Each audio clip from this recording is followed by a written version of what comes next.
Gente boa de Deus, abra o coração.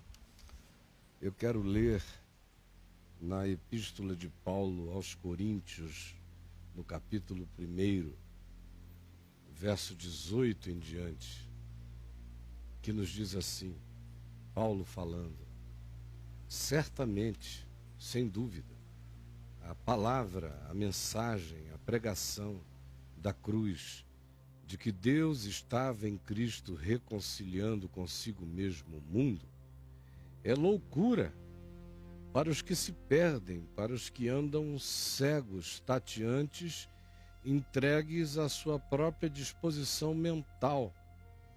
Mas para nós, os que nos rendemos e demos razão ao Evangelho pela fé, essa palavra da cruz para nós é poder de Deus. Pois está escrito, e já estava há muito tempo. Deus dissera, antes da encarnação de Jesus nas Escrituras: destruirei a sabedoria dos sábios e aniquilarei a inteligência dos que se acham entendidos. Portanto, o que se pergunta é: onde está o sábio? Pela sabedoria encontrou o sentido da vida? Onde está o escriba? Pelos estudos textuais encontrou a vida eterna? Onde está o inquiridor, o curioso, o cientista deste mundo? Não terá ele apenas esbarrado em mistério, mistério, mistério e mais mistério, e atrás de cada descoberta apenas se divisam mais e mais e mais mistérios? Porventura, não tornou Deus louca a sabedoria deste mundo? Porventura não é isto fato, comprovado por aquilo que a gente vê, realizado no mundo? Porventura esse mundo não é absurdo, as decisões não são loucas, as disputas não são diabólicas, as guerras todas não são satânicas, o egoísmo não será algo incontestável, e a perversidade não é, porventura, a tirania que se estabelece como regra em volta da terra, em ambientes pequenos, grandes, maiores? Não é isso que acontece mesmo nas democracias? Visto como, na sabedoria de Deus, segundo a sabedoria de Deus, o mundo não o conheceu por sua própria sabedoria, porque na sabedoria de Deus estava determinado que nenhuma sabedoria mundana, animal, demoníaca acharia Deus, porque Deus é amor. Não se acessa o amor com egoísmo, não se acessa o amor com ódio, não se acessa o amor com trevas, não se acessa o amor com vingança, não se acessa o amor com arrogância, não se acessa a Deus senão por meio da fé quebrantada. Por isto Deus, na sua sabedoria, determinou que o mundo não o conheceria por sabedoria própria da presunção do próprio mundo.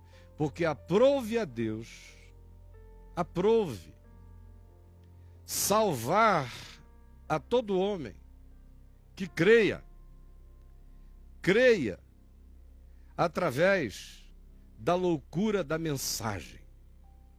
Quando essa mensagem da loucura de Deus chega, aprove a Deus que o salto para a eternidade, que a mutação regenerativa, que o nascer de novo, que o selo da realidade eterna da amizade do homem com Deus se determine pela resposta que o homem dê à mensagem do amor de Deus. A loucura da pregação. Não é a pregação louca, de loucos. Não é a pregação do desvario. O Evangelho não é uma loucura no que propõe, Mas a pregação, o anúncio dele, a mensagem dele é loucura para quem não foi iluminado por ele. É loucura total. Porque nos dias de Paulo, ele olhava e dizia, após afirmar isso, porque tanto os judeus, dos quais ele era oriundo, pedem sinais. Eles só dizem que só creem em Deus se Deus aparecer no céu, se libertá-los dos romanos, se salvá-los dos seus inimigos, e se os fizer os juízes da terra. Por essa ação divina, eles crerão num tal Messias. Se esse Messias chegar dos céus com poder e grande glória, destruir os inimigos dos judeus e os fizer o povo eleito de Deus governando o mundo, eles dizem que nesse dia se curvarão. Antes disso, jamais a ninguém. Então esse que lhes veio, que era para o que era seu, e os seus não receberam, não foi recebido pela idolatria ideológica plantada no coração dos judeus pela religião. Porque Jesus veio conforme a revelação da Escritura, cumprindo as Escrituras. Todas as Escrituras que diziam respeito ao fato de que primeiro era necessário que o Cristo de Deus se encarnasse e padecesse, e que só depois viesse na sua glória. Mas como ideologicamente eles estavam condicionados a quererem uma teologia da libertação e da prosperidade fundida num pacote só, queriam libertação política e prosperidade em todos os níveis e serem os senhores do mundo, essa era a obsessão que a religião ensinava. Jesus veio para o que era seus e eles não o identificaram. E a palavra que dizia, perdoem, não se vinguem, acolham, sejam generosos, não julguem, enxerguem-se, olhem para o coração, não se jactem daquilo que vocês não fazem exteriormente, purifiquem sim o coração daquilo que mesmo vocês não fazendo fora acontece dentro. Quando veio esse, que chamava a revolução para as entranhas do ser, para a conversão do ódio ao amor, da vingança ao perdão, da hostilidade à bondade, da judiciosidade à graça, da implacabilidade à misericórdia, eles disseram, é loucura. Como é que alguém assim, com essa mensagem, vai realizar os nossos sonhos? O nosso Messias tem que ser de acordo com a nossa ideologia. Isto aqui é loucura. Depois, Deus, o absoluto, se encarnasse, não iria se encarnar em fraqueza, nem iria se encarnar em pobreza, nem iria se encarnar em anonimato. Teria que ser um descendente de Davi com cara de rei e não um carpinteiro. Não queremos. É loucura. E também Paulo, olhando em volta dele, disse, não são só os judeus. Porque os judeus pedem um sinal, ou sinais, milagres. Já os gregos acham que podem conhecer a Deus pela sabedoria, pela filosofia, pela teologia, pelo pensamento, pela intelecção, pela ciência, pela lógica, pela pesquisa, e não conseguirão.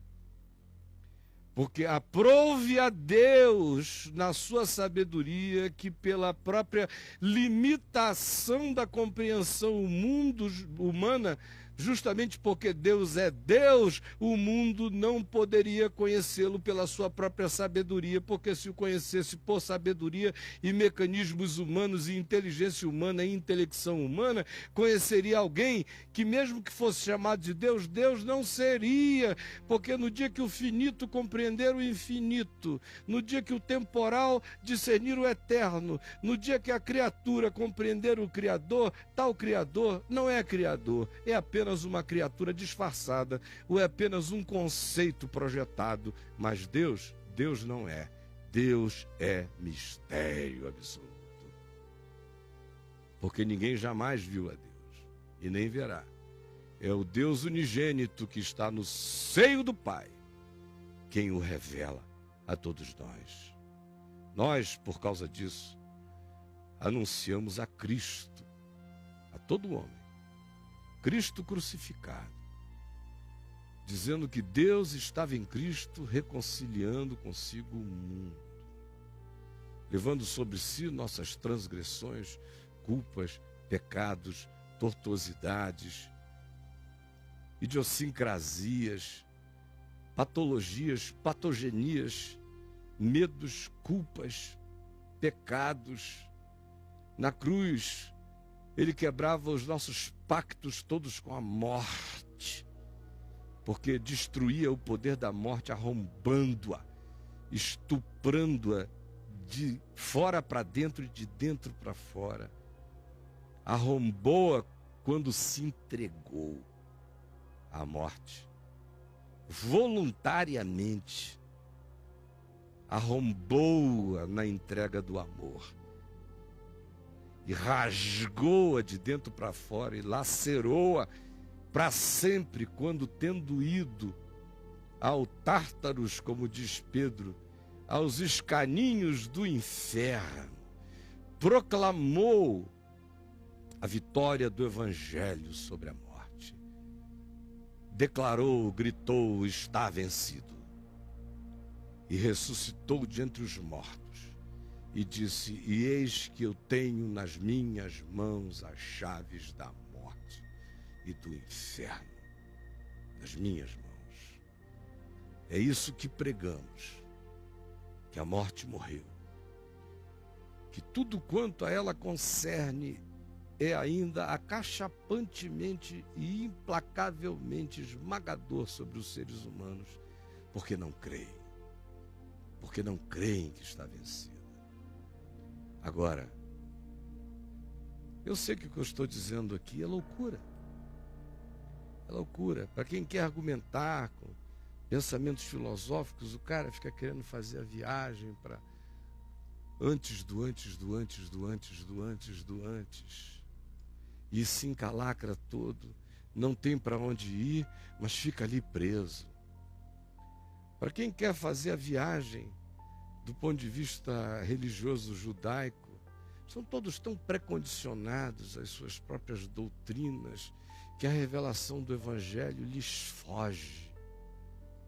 E quando você vem e anuncia que a riqueza de Deus aos homens é a cruz, é perdão de pecados, é reconciliação com Deus, é paz com Deus, é paz no coração, é certeza da vida eterna em nós mesmos, é poder para amar, é poder para perdoar, é poder para acolher, é poder para esquecer, é poder para se destraumatizar, é poder para se regenerar para o bem, é poder para vencer o mal com as armas do bem.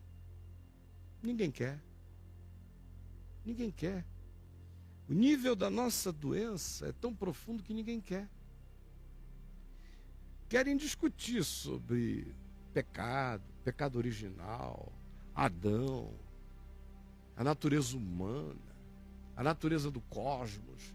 Querem ficar de conversa fiada para não admitirem uma coisa, é que ninguém precisa ter lido um livro, ninguém precisa saber de um único achado científico, ninguém precisa ser nenhum tipo de gênio filosófico ou de pensador para saber todas essas coisas que Deus dá como fato óbvios a partir de si mesmo. Qualquer um pode a partir de si mesmo. Você pergunta, Deus é Deus? E eu lhe pergunto, me responda. Essa capacidade de fazer essa pergunta, ou essa vontade de fazer essa pergunta, essa questão, quem puxou esse assunto de Deus? Não hoje, mas desde o início, desde sempre. Será que essa questão sobre quem é Deus e eu quero conhecê-lo já não fala que intrinsecamente existe no coração de todo homem essa convicção latente, no mínimo?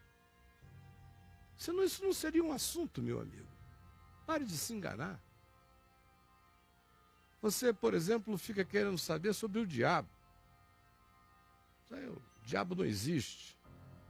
O diabo não existe. Por quê? Você existe, cara. Como é que o diabo não existe? Eu existo. Como é que o diabo não existe? O mundo está cheio de diabo para todo lado. Diabo com carteira de identidade, diabo senador, diabo com carteira do trabalho, diabo médico, diabo faxineiro, diabo em tudo que é lugar. Tem diabo para todo lado. Diabo. Sem amor, sem afetividade, sem carinho, pensando mal, tramando, desejando só o que arruína os outros. Tupido de diabo no mundo, e você diz que não acredita no diabo? No diabo invisível? Pelo amor de Deus, você conhece diabos visíveis todo dia. A partir de mim eu sei que o diabo existe.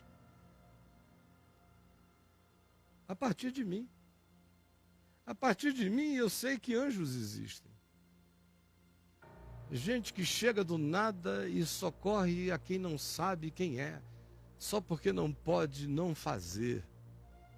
Entre os homens existem anjos, como não existem anjos em outras dimensões. A minha inteligência me prova cientificamente a multidimensionalidade do universo. Como é que não existem outras dimensões? Claro que sim. Agora, a Escritura decidiu uma coisa. Ela não viajaria das elucubrações humanas para os fatos, nem dos caprichos humanos para os fatos da redenção. Ela viajaria das realidades da existência para os fatos da graça. A realidade da existência é que Jesus não filosofou sobre o problema do bem e do mal. Ele só disse, é sim, sim, não, não. O que passar disso vem do maligno. Ele só disse, olha, tem um caminho de vida e tem um caminho de morte, escolha. Ele não discutiu sobre a árvore do bem e do mal, ele discutiu sobre passos. Ele falou sobre caminhos de bem e do mal na mesma estrada. Não dividiu bem e mal em geografias. Ele disse, olha, vocês podem estar andando na mesma estrada e um ser indiferente o suficiente para passar por cima do caído, o outro ser covarde o suficiente para se afastar e um ser humano o suficiente para pegar na mesma estrada. Bem e mal na mesma estrada. Fatos da realidade, da vida. Ele veio das constatações claras da existência. Não discutiu por que o homem de nascença tinha nascido cego. Só disse, o fato é, não foi ele que pecou, nem os seus pais. São mistérios de Deus. E ele vai ser um signo da graça de Deus mediante essa deficiência na vida. E não elucubrou, curou o homem e o mandou para a vida grato. De modo que em Jesus, o que é. Nada podia ser mais realístico. Nada podia ser mais claro. Nada poderia ser menos cheio de elucubração e de viagem fantasiosa. Ele parte do que é. De onde nós estamos, sejamos nós quem sejamos, carregando aquilo que nós carregamos, mesmo que nós disfarcemos. É aí, no que não se pode disfarçar, que o dedo eterno da verdade é posto dentro de nós pelo Evangelho de Jesus. Aí o resto é argumentação para fugir do encontro. É loucura. É loucura para quem quiser, pela mente, se convencer de que é lógico. Ah, é lógico, lógico, claro que é lógico. Claro que é lógico, meu Deus, é lógico que Deus existe, é lógico que Deus é amor. É lógico que antes de Ele criar, Ele morreu. para criar, porque a própria criação já é um ato de redenção do que não era, chamando a redenção do ser, chamando-o para ser. Até para criar, ele redime do nada para ser. E através da dádiva. É assim que Deus é, claro. Os gregos já tinham concluído isso, que era assim mesmo.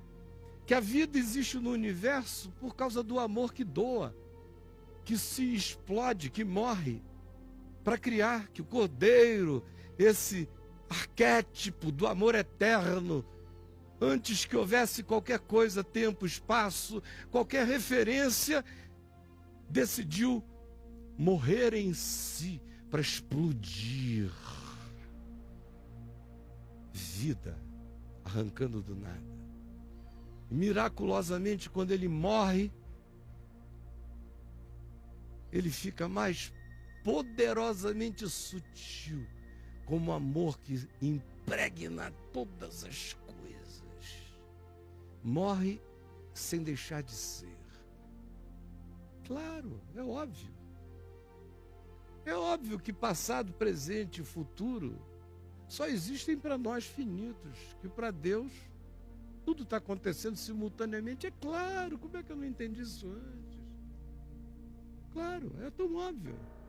É tão óbvio que quando se diz, usando expressões sobre Deus, que no passado ele determinou o futuro, era porque passado, presente e futuro são simultâneos para ele. É óbvio. Como é que eu não vi isso? Agora que eu estou compreendendo. É óbvio. É óbvio. Claro, quando Jesus veio a esse mundo e se encarnou, Deus conosco, que aquela era a expressão histórica do que já estava feito eternamente em nosso favor e em favor da criação. Claro, era óbvio. Era só raciocinar que se chegaria a essa conclusão. E a ressurreição, claro, é óbvio. Já que tudo tinha sido maculado pela doença da morte, da culpa e do medo, a salvação, a redenção tinha que ser mediante a identificação com o mais tenebroso de todos os poderes na mente dos humanos, que é a morte. O Redentor tinha que morrer, tinha que entrar nessa dimensão para daí sair ressuscitado, para revigorar a todos nós com a certeza de que a morte não mata. Claro, é lógico. Lógico. Vá para a universidade que você aprende isso. Leia filosofia que você chega a essa conclusão. Estude física quântica que você vai saber que é isso mesmo. Não. É loucura. É absurdo. Por qualquer perspectiva é absurdo. É incompreensível. A palavra da cruz é loucura. Ela só deixa de ser loucura para aqueles que foram chamados, como diz Paulo. Para esses, tanto judeus, quanto gregos, quanto brasileiros, quanto indianos, quanto qualquer um em qualquer lugar, para esses ela é outra coisa. Porque a palavra de Deus é mais sábia do que os homens. E a fraqueza de Deus é mais forte do que os homens. Irmãos, reparai na força da nossa vocação. Porque nós pregamos a Cristo crucificado, escândalo para judeus, loucura para gentios, mas para os que foram chamados, judeus ou gregos, nós pregamos a mesma coisa, Cristo. E eles internalizam. E entendem que a palavra da cruz é poder de Deus para salvação, para libertação, para tirar da morte do coração do homem o espigão da morte, do medo e a entrega rendida dele às forças pulsionais do pecado que nasce da angústia de pensar que ou ele come tudo, bebe tudo, sorve tudo, domina tudo antes que o tempo acabe, porque senão ele está perdido. quando o Evangelho chega e esse limite é tirado, e a mente sabe que já tem paz hoje para viver no tempo e na eternidade, e esse poder toma conta de nós como consciência de perdão e integração nossa a Deus. E quando o Evangelho é discernido por nós como sabedoria de Deus para se viver num mundo cheio de cardos, abrolhos, espinhos, contradições, maculado pela invasão diabólica invisível e pela invasão diabólica plantada na visibilidade das ações do homem, das escolhas do homem para viver nesse mundo, só mesmo experimentando o poder de Deus, segundo o Evangelho, e a sabedoria de Deus, segundo a palavra de Jesus. Do contrário, meu amigo, você está achando que pela sua elucubração você vai chegar lá? Não. Se chegasse lá, era melhor desistir, voltar para casa, porque dizer, cheguei ao cume de algo que o homem pode alcançar. Então, eu sou do tamanho do que eu alcancei. Mas com Jesus, que é inalcançável, tudo vem de Deus. Se ele não se revelar, eu não entendo. Se ele não se manifestar, eu não o alcanço. Se a misericórdia dele não vier, eu não me internuro. Todavia, embora haja aqueles que mesmo sem vozes humanas e sem pregadores humanos e sem palavras de Deus repetidas por homens, ouçam a voz de Deus no silêncio do coração e creiam nela e andem por meio dela, a maioria dos humanos, todavia, precisa ouvir esse grito, esse brado, essa mensagem, porque Deus estranhamente também determinou que essa palavra da pregação é um meio de graça, pelo qual Deus energiza canalizadamente, impactadamente a mente e o coração humano, para que tenham uma chance arrombante de ficarem cara a cara com a revelação, com a graça de Deus. Você talvez esteja vivendo esses anos todos sem ter nenhuma raiz ainda no Evangelho, razão pela qual tudo enfraquece, tudo fragiliza, tudo escandaliza, tudo choca, tudo amolece, porque você conhece só Jesus segundo a carne. Como diz Paulo em 1 Coríntios 2, antes até eu conheci Jesus segundo a carne, mas já agora já não o conheço deste modo, ele diz. Só o Jesus como narrativa histórica. Aprendeu isso na religião, na igreja, na família, na cultura circundante. Mas isso não produz nada. Você não tem que se encontrar com Jesus da manjedoura. Jesus nascido em Belém não muda ninguém. O Jesus que muda a gente é nascido em mim.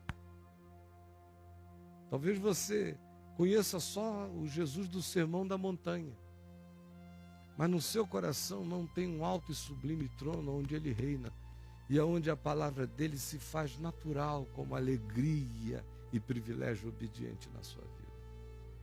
Talvez você tenha apenas a certeza sobre o poder desse Cristo dos milagres. E você se jacte de já ter visto algum milagre, ou de já ter experimentado algum milagre. Você até hoje só não entendeu é que o Evangelho quer ser um milagre de transformação de morte em vida, de angústia em paz, de ira em mansidão, de raiva em bondade, de egoísmo em altruísmo no seu coração. Para você se jacta da crucificação, pode até usar uma cruz assim como um signo, um sinal, ou um logotipo de memória que lhe é tão preciosa. Pode até usar, mas aqui não acontece nada. A crucificação é uma narrativa. O que muda a gente é a consciência da cruz, de que certamente ele levou sobre si os meus pecados e as minhas iniquidades ele levou sobre si. Pode ser que você seja daqueles que argumentem apologeticamente, dizendo que a ressurreição aconteceu, que não existe alucinação coletiva de 500 pessoas de uma vez só, que foi o número maior dos que viram Jesus simultaneamente, que todas as teorias psicológicas de subjetividade histérica caem por terra, não. Você tem como provar, do ponto de vista científico, histórico, lógico, lúcido, que Jesus ressuscitou dentre os mortos, até finalmente pela vida dos apóstolos dele, que de covardes se transformaram em corajosos e todos deram a vida pelo que criam. E é um argumento razoabilíssimo. Mas e daí? Isso não faz ninguém experimentar a novidade de vida. Não é acreditar na ressurreição que muda alguém. É provar o poder da ressurreição como fé aplicada à existencialidade do coração é que levanta a gente dos mortos. Aqui, já hoje e agora. Então, meu amigo, você talvez tenha crido só em Jesus segundo a carne, mas não tenha tido a experiência da entrega à palavra da cruz. Por isso é que você fica tão chocado quando você lê aí em algum lugar, lhe manda um link sobre um argumento acerca de Jesus que desconstrói os argumentinhos da sua religião. Você me escreve ali, me ajuda, angustiado, porque você só conheceu Jesus segundo a carne. Só conheceu Jesus segundo a carne. A diferença é conhecer Jesus como um personagem, ser fã dele, torcer pelo time dele, ser corintiano dele. O cara vira corintiano de Jesus quando ele se torna evangélico. Ele vira corintiano de Jesus, torce, solta foguete, grita, vai para o estádio gospel e torce. Mas é assim um fãzão. Curte Jesus, é o maior barato.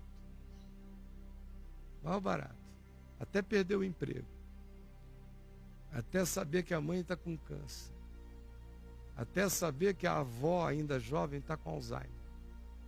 Até saber que o irmão mais jovem, novo, está com um problema muscular degenerativo crônico.